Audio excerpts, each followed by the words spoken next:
Now, a 23-year-old fashion designer, Benjamin Ajay, has been charged with preparation to commit crime, to wit, murder. This follows his arrest on Saturday by the Abisim police for an alleged attempt to use his 13-year-old nephew, Listowel Ajay, for money rituals. The police, upon a tip-off, laid ambush at Tanoso barrier on the Sunyani-Kumasi road and arrested the suspect with his nephew, together with a handbag containing one big cutlass, a knife, red calico, one big pot, a quantity of cola nuts, cowries, and 300 Ghana cedis. According to the police, the suspect, who has been arraigned, confessed to the crime upon interrogation. Let's go on to Zoom now and speak with Bono correspondent Precious Semevo and learn more. Precious, how exactly did this come to the attention of the police? Yeah, so the police got wind of this through an informant. Now this informant lives within the same vicinity. And apparently this Benjamin Ajay guy had seen the informant as someone who is doing well in his business. So he seems to have thought that the man may have gone through money ritual to have the wealth that he's having. So he contacted this man via phone. In fact, most of their conversations were recordings, and I had the opportunity to listen to some of them where he pleaded with the man to assist him to get money through rituals, because he has tried about 3 times with some Malans and other people, and he realized that they are all fake, and he wants the man to assist him, and that he's ready to do everything humanly possible to get rich. Yes, we're following. Can you hear me? Yes, Precious, we can hear you. Please continue. Right, it seems we have some difficulty with the connection there, but we do need to bring you the rest of this story. A 23-year-old arrested for attempting to sacrifice his nephew for money rituals. This, of course, came to the attention of the police after a tip-off, which led them to intercept the suspect at the Tanoso police checkpoint, at which point they discovered that he was traveling with this said nephew. Let's see if we can connect with Precious Semevo now. Precious, can you hear us?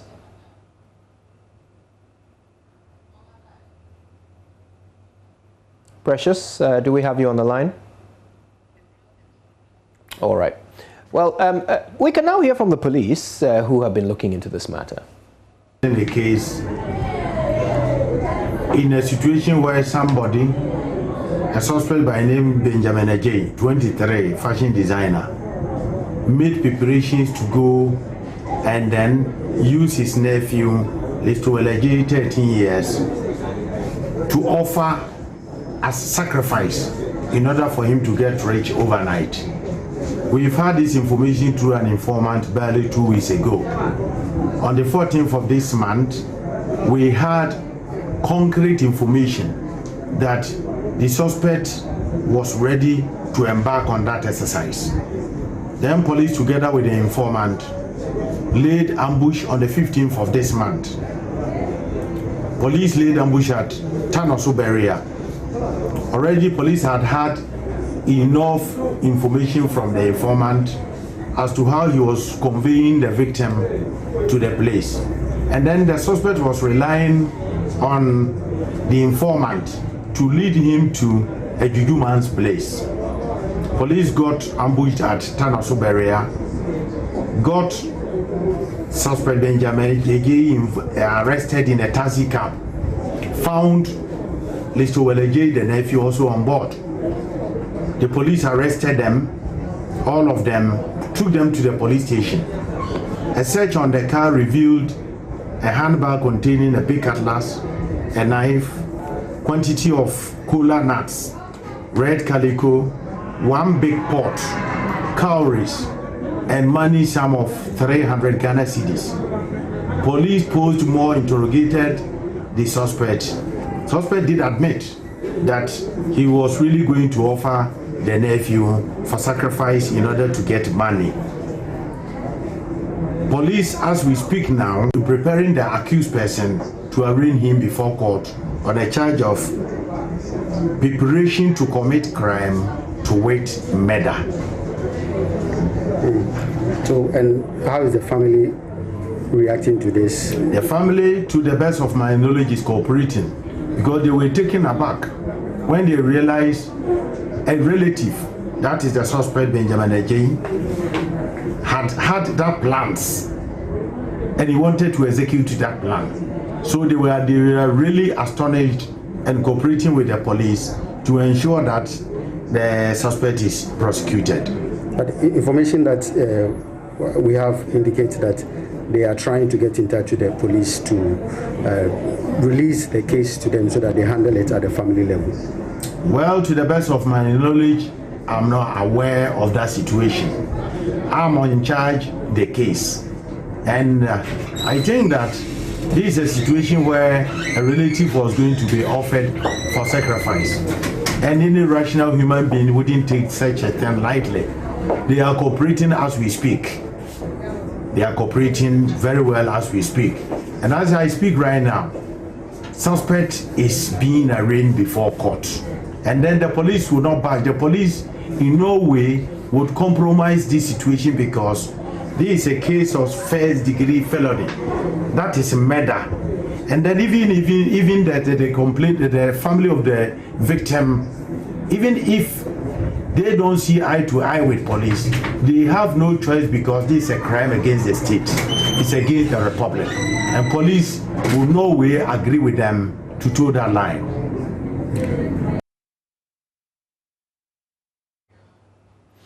Right, I think we can reconnect with Precious Semevon now and learn the rest of the details there. Precious, you were in the middle of explaining how this all came to be. So apparently, all of the phone conversations were recorded between the suspect and the whistleblower.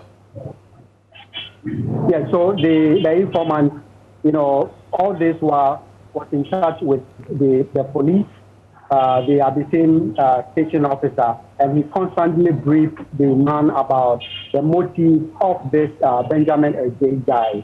And they assisted him as to how to play along. And eventually, he got arrested when, on the final day, he was supposed to have brought all the items that he bought together with the money, and then the child or the 13-year-old boy to a particular location so that they continue their journey to where the ritual is expected to have taken place. So that led to his arrest. But as to how he got away from the house with the boy, apparently he told the family that he had returned from Kumasi because he's a fashion designer and he had something by way of clothes for the boy. So because he's a relative, he's an uncle to the boy, they just allowed him to take him away, and that would have been the end of the boy. But Kojo, if you can hear me, as we understand now, he has been arraigned before court.